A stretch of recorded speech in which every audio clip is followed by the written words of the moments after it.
Istri saya orang Indonesia, dia orang Jember. Tadi ada satu perempuan kawan dekat saya, dia orang Indonesia juga, perempuan. Dia cakap dekat saya, istri saya ada dekat KL. Sekarang dia mau jual anak dekat orang. Lepas jual anak, dia pulang, dia balik Indonesia. Wow, udah sakit ini orang, geng. Sekali lagi saya ucapkan jangan salahkan Malaysia dalam hal ini.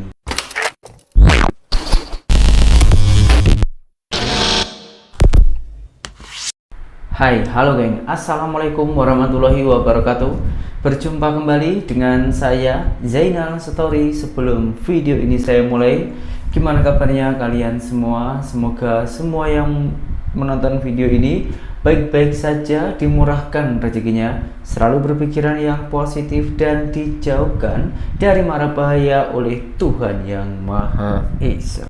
Saya ucapkan terima kasih kepada orang Malaysia yang telah sudi untuk mengirimkan video untuk mereaksi, dan saya itu shock gila ketika saya tengok video ini, karena video ini bersangkutan dengan warga saya Indonesia dan juga Bangladesh, tapi hal ini terjadi di Malaysia. Oke geng, videonya itu macam mana?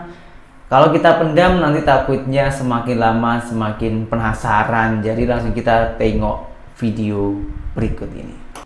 Assalamualaikum warahmatullahi. Waalaikumsalam. Ini istri saya, ada ramai orang tahu sebab dia sudah viral. Saya cari dia tapi saya belum jumpa.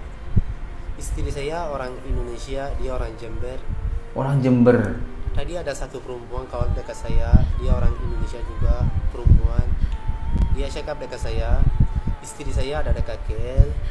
Sekarang dia mau jual anak dekat orang. Lepas jual anak, dia pulang, dia balik Indonesia. Dia jual anak dekat orang. Dia ada kesian dekat saya. Saya minta anak saya saja, tapi dia tak bagi. Dia jual dekat orang. Sekarang dia belum jual lagi. Itu kakak dia cakap nanti lepas 2 hari dia confirm dia jual anak. Wah, Saya minta tolong sama kawan-kawan, kalau Gila. tahu alamat bagi dekat saya datang, saya boleh ambil anak saya. Tolonglah kalau tahu alamat bagi dekat saya.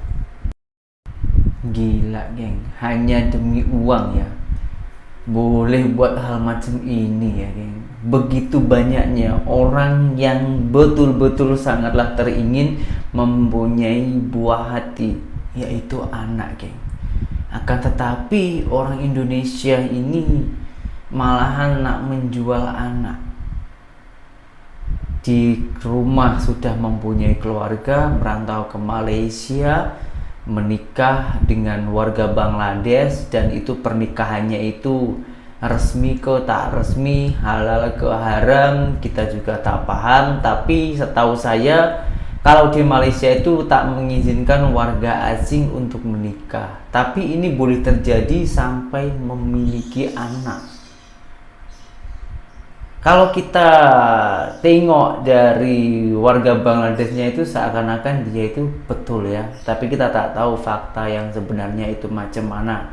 Jadi di sini itu saya hanya memberikan nasihat kepada orang-orang Indonesia, khususnya itu para TKW ya, yang bekerja di Malaysia, Singapura dan lain-lainnya. Jadi fokuslah kepada tujuan Anda. Tujuannya itu mau ngapain, mau mencari apa, mau bercinta, mau buat anak, ataupun mencari mencari uang.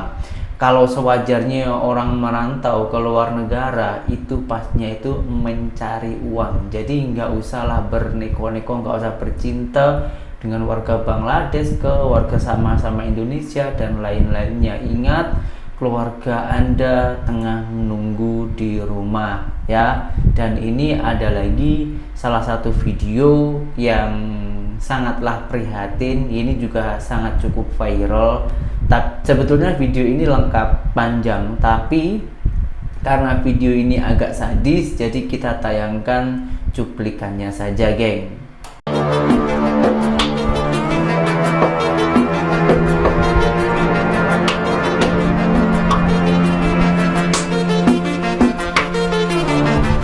suasana haru menyelimuti desa Git-Git, Kecamatan Sukasada, Kabupaten Buleleng, Bali, Rabu 8 Januari sore saat jenazah Niketut Nurhayati tiba di rumah duka.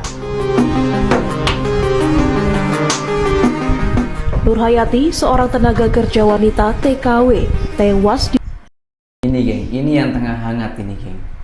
Nurhayati, seorang TKW, tenaga kerja wanita berasal dari Indonesia, disengaja dihilangkan nyawanya dengan warga Bangladesh, dan ini kejadiannya itu di hotel geng. Wanita ini mempunyai 8 anak di kampungnya sendiri geng. Sudah mempunyai suami, kawin 2 kali, pergi ke Malaysia sampai hilang nyawanya itu di hotel dengan warga Bangladesh. Pertanyaannya, di hotel itu ngapain kalau nggak menjual diri? Ya nggak? Ya kita nggak memikirkan negatif, cuman apalagi yang di otak kita kalau bukan ke situ geng, kalau bukan ke arah situ. Kalau ini sudah orang dewasa ya, kecuali orang yang berkepentingan mungkin pergi ke hotel itu buat meeting ataupun pekerjaan atau gimana lah. Kalau ini TKW nih, ngapain ke hotel dengan warga Bangladesh? Mungkin karena ada rasa sakit hati atau gimana, maka warga Bangladesh melakukan hal itu, rela melakukan hal itu geng. Ini apakah ini kita akan menyalahkan Malaysia? Enggak, Malaysia itu enggak tahu apa-apa. Malahan menurut saya negara Malaysia ini menjadi korban. Nama Malaysia itu tercoreng karena warga-warga asing yang tengah bekerja dan menyalahi aturan ataupun menerjang undang-undang yang sudah diterapkan di Malaysia. Dan di Malaysia itu Islam yang terkuat geng, yang terbesar itu Indonesia dan juga Malaysia. Kalau dibuat hal-hal macam ini, apakah Malaysia itu akan membantu? Saya rasa tak ada geng, karena ini mencoreng nama baik Malaysia dan juga Indonesia. Meskipun ya kita doakan ya geng, semoga jenazahnya itu diterima oleh Allah Subhanahu wa Ta'ala, diampuni dosa-dosanya yang disengaja ataupun yang nggak disengaja. Tapi saran saya ini hanya untuk pelajaran kita semua, macam mana kita tujuan dari kampung, dari Indonesia pergi ke Malaysia. Kita merantau itu pasti ada faktor dari segi ekonomi ataupun kekurangan ekonomi di Indonesia, maka dari itu memilih dan memutuskan bekerja ke luar negara, yang tepatnya itu di Malaysia. Tapi kita harus tahu diri, kita ini siapa, tujuan kita ini apa, dan kita bekerja ke luar negara untuk menghidupi siapa. Kita harus tahu diri dan sadar diri dengan hal itu kan. Dan sepatutnya kita ini harus menjaga adab dan juga kesopanan ketika kita berada di luar negara. Contoh macam di Malaysia, jangan sampai kita membuat hal malu macam ini. Kalau hal macam ini sudah terjadi, apa yang terjadi geng? Saya yakin netizen Konoha ini pasti akan menghujat Malaysia. Yang sementara sebetulnya Malaysia ini menjadi korban, karena yang melakukan itu orang Indonesia dengan warga Bangladesh, sama-sama orang asing. Yang Malaysia itu tak tahu apa-apa. Hotel yang disewa itu pun juga hotelnya siapa, hotelnya kerajaan ataupun orang China, Malaysia dan lain-lainnya, kita juga nggak tahu. Jadi saran saya ya geng, agar kita ini selamat, kita bekerja dimanapun, apalagi di Malaysia. Saya tahu persis orang Malaysia itu sangat-sangatlah begitu baik apabila kita boleh menjaga adab dan juga kesopanan. Akan tetapi kalau kita tak boleh menjaga adab dan juga kesopanan, kita terlalu sombong, kita sampai merusak nama baik Malaysia macam itu, orang Malaysia dah tak ada ampun lagi geng dengan hal-hal macam itu. Kalau kita tengok berita ini seakan-akan ataupun seolah-olah warga Bangladesh itu macam buruk, sangat macam tak ada yang baik ya geng. Yang sebetulnya warga Bangladesh itu tak semuanya orang itu macam itu, ada juga yang baik. Katawa, Bangladesh, kita negara Bangladesh, walaupun kita cari makan sini memang oke, cari makan bagus. Tapi Bangladesh kita punya negara, walaupun buruk itu negara kita. Wow. Ini geng, ini contoh warga Bangladesh yang bijaksana. Meskipun warga Bangladesh itu susah dalam kekurangan ekonomi, tapi dia sadar pergi ke Malaysia untuk mencari makan, ekonomi yang bagus. Oke, memang dia sadari, tapi dia juga sangatlah cinta dengan negara Bangladesh. Meskipun banyak orang yang mengatakan Bangladesh itu buruk, bahkan ada beberapa netizen yang membuat hal-hal yang kurang bagus dan menyebutkan itu Bangladesh, sampai-sampai ada yang mengatakan negara Malaysia itu menyebutnya Malaydesh. Sebetulnya apa sih tujuannya nama itu? Ini alasan kenapa di Malaysia itu banyak sekali orang-orang Bangladesh, sampai-sampai Malaysia dijuluki sebagai Malaydesh. Bangladesh ini adalah salah satu negara di Asia Selatan dan juga merupakan salah satu negara terpadat di dunia. Bangladesh itu negara yang sumuk, overpopulasi, dan juga salah satu negara dengan tingkat polusi paling tinggi di dunia. Salah satu negara terkotor, coy, Bangladesh nih. Dan ya, Bangladesh itu berbanding terbalik gitu dengan Malaysia yang lebih aman, lebih nyaman, lebih tertata rapi dan bersih seperti ini. Makanya mereka mau tinggal di sini. Pada tahun 2023 diperkirakan ada sekitar 400.000 warga Bangladesh yang pergi ke Malaysia untuk bekerja. Sorry nih ya, tapi yang aku lihat memang negara-negara Asia Selatan kayak Bangladesh, India itu populasinya emang tinggi-tinggi coy, angka kelahirannya sangat tinggi. Mereka itu suka sekali bikin anak banyak-banyak gitu, entah itu apa. Bayangin jumlah mereka yang udah 400.000 orang pindah ke Malaysia. Bisa-bisa warga pribumi asli Malaysia yaitu Melayu bakal tersingkirkan dengan jumlah populasi mereka yang sangat besar itu. Dan yang makin bikin di luar Nurul adalah ini, Perdana Menteri Bangladesh Sheikh Hasina pada tahun 2016 menandatangani perjanjian untuk mengirim 1,5 juta warga Bangladesh agar bekerja di Malaysia secara bertahap. Jadi pemerintahnya aja itu dukung gitu warga Bangladesh untuk pindah ke Malaysia gitu. Walaupun katanya dalihnya itu untuk bekerja, namun perjanjian itu menuai kritik dan akhirnya dicabut. Bukannya membenahi warganya, membenahi negaranya agar tidak overpopulasi dan juga lebih tertib gitu, ini malah mengirimkan warganya untuk keluar dari negara sendiri dan bikin semak pula lagi di luar negara orang.